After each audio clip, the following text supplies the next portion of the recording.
All right, guys, quick, fast video here, and I'll just disclaim that this had zero prep. I mean, I had the idea for this video about all of 30 seconds ago. You can tell I still have like Kydex dust on I just grabbed Riley out of the shop where he was working on holsters. I'm like, hey, come here. He's like, what for? So he had zero prep. He doesn't even know what this is about. But I thought we'd just quickly talk about some 22 firearms, chambered in 22 LR. So we have a lot of guns around here, but I grabbed two out of the safe that we use for some holster manufacturing. This, of course, the Ruger SR22 and the Taurus, I can't remember what it's called, TX? TX22. TX, it says it right on it. Compact. TX22, compact. And then we'll talk about this here in a second as well. Now, I have a decent amount of ammo through these myself. I've probably, I don't know, several hundred rounds. I mean, not 1,000 rounds, but maybe 500 rounds out of both of these. And I have some thoughts, but I'm curious to hear your thoughts. These are guns you have some experience with. And maybe there's other Less 22. than you would expect, actually. Sure. I don't seem to shoot much in the way of 22s these days for whatever reason. I have shot them, not these exact ones actually. I've shot an SR22 a few times. Just I've never taken. I don't think I've actually ever taken any of the shotguns out and shot them. I'm being honest. Well, I take advantage of that often. I know our guys here have done that. Yeah. I have shot the full-size TX22, but not this compact one. But the full-size TX22 is an awesome gun, and by all accounts, the compact one is also pretty awesome. So, yeah. But an SR22 is the only handgun my dad owns. So that's kind of a little bit of a fun gun for me. It's like I got my dad to buy a handgun. Yeah. They're okay. It's been around a lot longer than this TX22. It's kind of like a copy of the Walther P22. The P22, which I have. I've had, and I was not super impressed with. It seemed to be a little bit of a jam-o-matic for me, and maybe I just gotta. I've also had some issues with my P22, though it is a very fun gun to shoot. Yeah. And the trigger on it's not super awesome, but this SR22 is about the same in that regard too. But I've had better success in the times I've spent with an SR22, running reliably. So there's that. Yeah, I maybe have had one or two malfunctions in an SR22. But hammer fired, it's got a safety. Not the greatest trigger, but they're fine guns. The TX22s are awesome in that they also have a manual safety.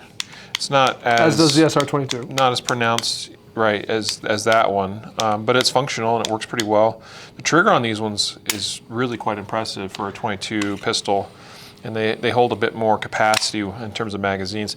These are great analogs, I think, for if you want to do 22 caliber practice. These are great for that. That was my first thought too.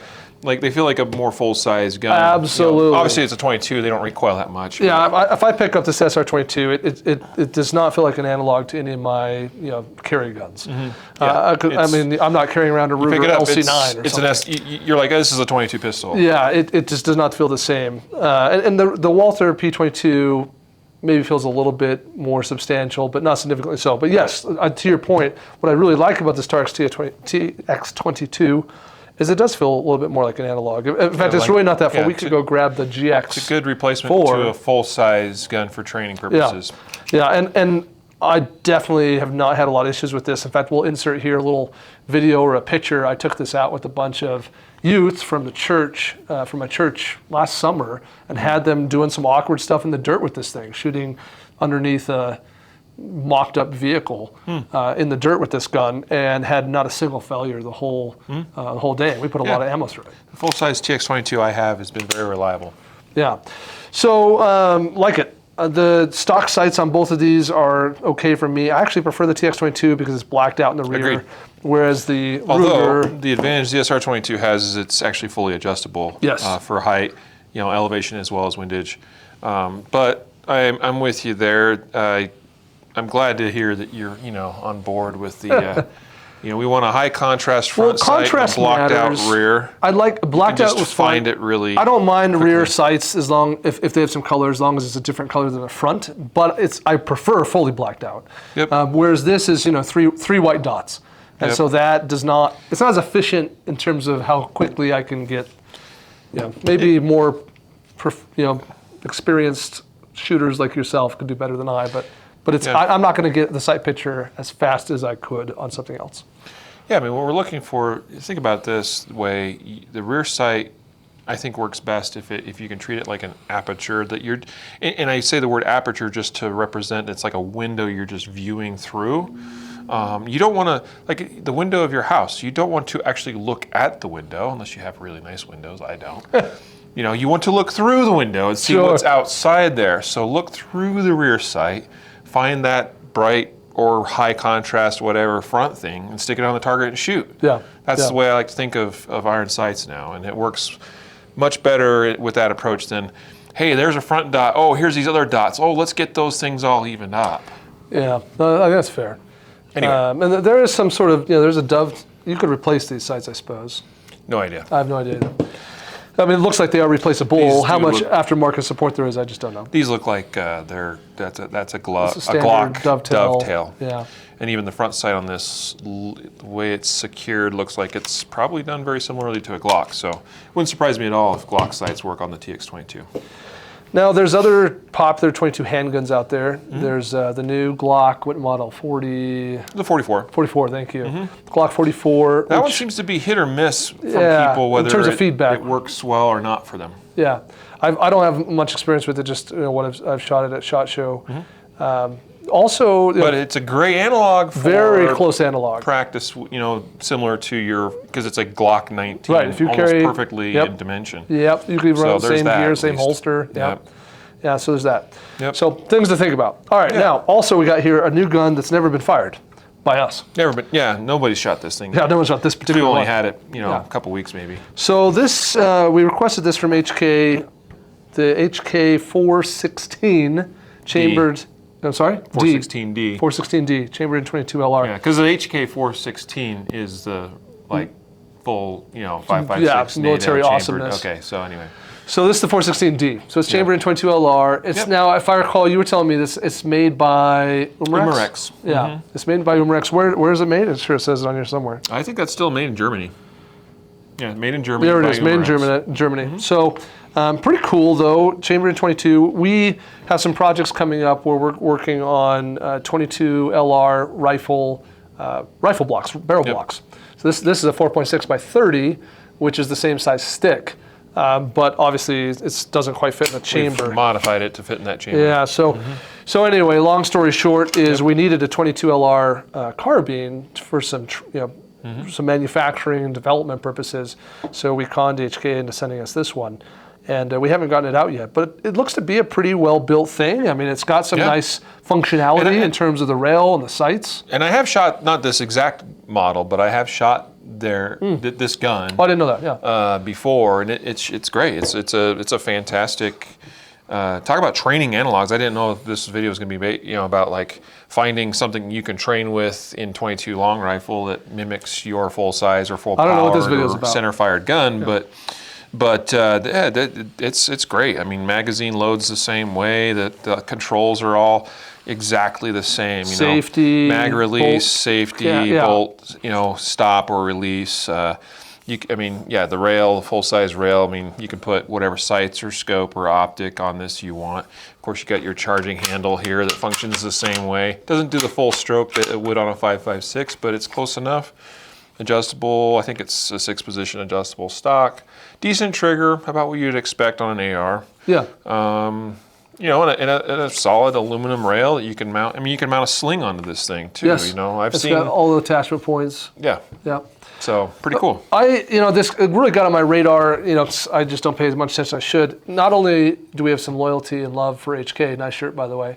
Yeah. It's very appropriate. Very appropriate, turns out, today. But they gave 1 or 2 of these away at the Guardian conference last year. Yeah. So I think they gave 2 of these away.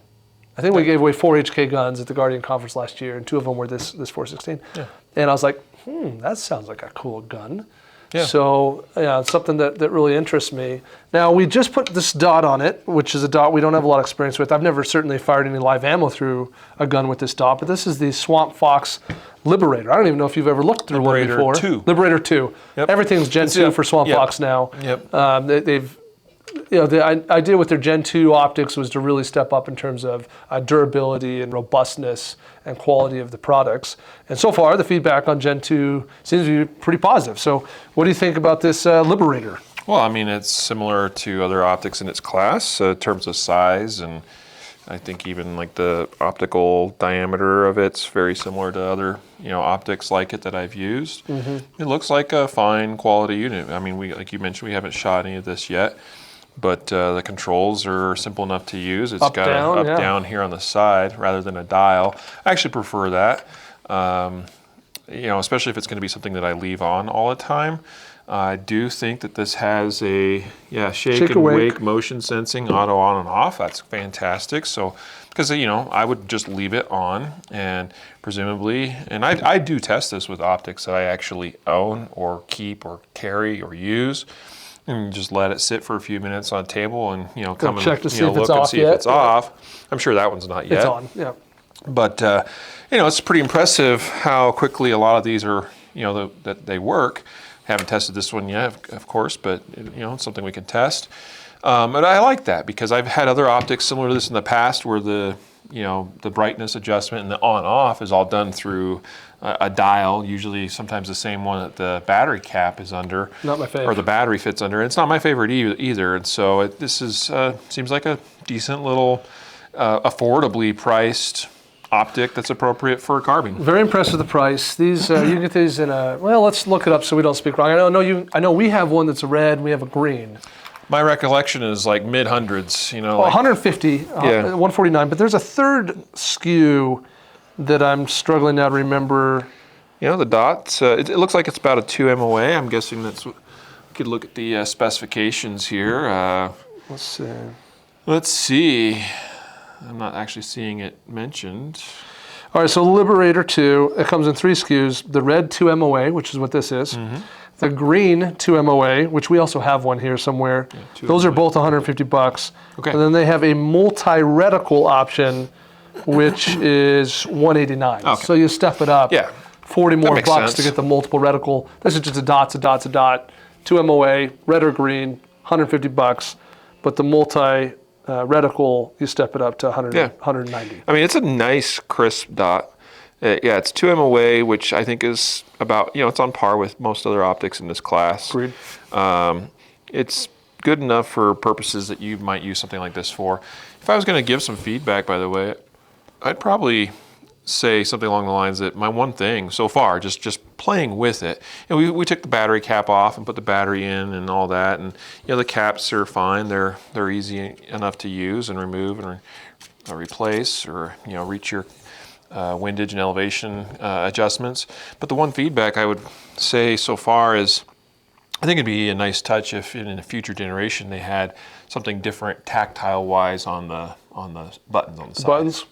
So that, you know, as you're, I mean, you might just over time learn that, oh, the front one's down and the back one's up, but to have something that's like, hey, this touchy-feely up, touchy-feely down. I can just reach back there and quickly, yep, okay, I'm on the right button.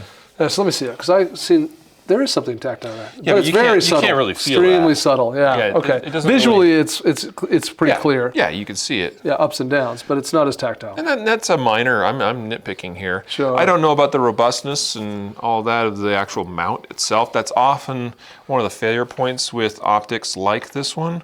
But that's something that, you know, it could be determined with testing, and you know, it seems fine for what it is for right now. Here, I've just pulled up for our purposes the multi-reticle. There's the reticles you get if you have the multi-reticle. Yeah, very typical. For $190. Yeah. I mean, you get a dot only, or kind of, it's not even true crosshairs, but like 4 sort of crosshairs. The middle's open. You get a crosshair circle with dot, and then you get just a circle. Yeah, yeah. I don't have that much purpose personally for all those different reticles a lot of times. I mean, I'm pretty happy just to have a dot. I'm down with simple. But I will say this, so the circle only to me is not practical unless your only use context is in your home or something, because it's not precise enough for anything beyond about, you know, 10 or 20 yards, probably about 10 yards. But I have seen, and maybe they don't necessarily make this a big advertising or marketing point, but there are other optics that are similar like that have, you know, different reticles, and some people really like some of those circles, depending on the actual MOA size of that circle, and putting that on a shotgun. Interesting. And you know, and it's precise enough for shotgun use, and in some cases, you know, it'd be something you'd want to test with an optic like this, and also something you could change, maybe a choke or something, or load that you're shooting with a shotgun. But some people have good success with getting a circle-only reticle in a red dot optic that kind of matches the spread pattern of the shotgun. And that's kind of a cool concept. So Yeah, if you, I if you never can thought of put, that. you know, if you can fit your whole target within that circle, or your circle within the target, you know, it kind of gives you some sense of, oh, that shot's too far for me to take, and you know, my have spread. confidence that it's going to actually hit. You know, so Yeah, interesting. yeah. So just to review, today we've been talking about the Ruger SR22, the Taurus TX22. We've been talking about this HK416D chamber in 22, and the Swampfox Liberator II. And this specifically is the 2 MOA red one. We have a green one as well, and we made some references to their multi-reticle option. As you know, the standard dots, red or green, $150. The multi-reticle, $189. But hopefully we'll get some ammo through these suckers and see what we think. We gotta self-promote a little bit too, but we've also referenced BarrelBloks here a little Yes, bit. true. And the newest BarrelBlok product is the 22 LR for pistol. Yeah, which you guys see here is purple, so each BarrelBlok caliber is in a different color. Now, it's not out retail right now, so if some of you are like, oh, I've been looking for that. We're not selling them quite yet, mostly because we don't have the mag blocks ready. Yep. So we got the BarrelBlok project done. They've been made and specifically we were driven by some large retailers who needed them for in-store display guns. Yep. And so we got the BarrelBloks done, but we still need to get the mag blocks engineered and get the molds made, and then we'll be able to offer 22 retail as well. And you know, works in progress on the full-length rifle block for that as well. Yeah, which is important to us. Yep. So there you go, some cool stuff for today. Check them out. Thanks, guys.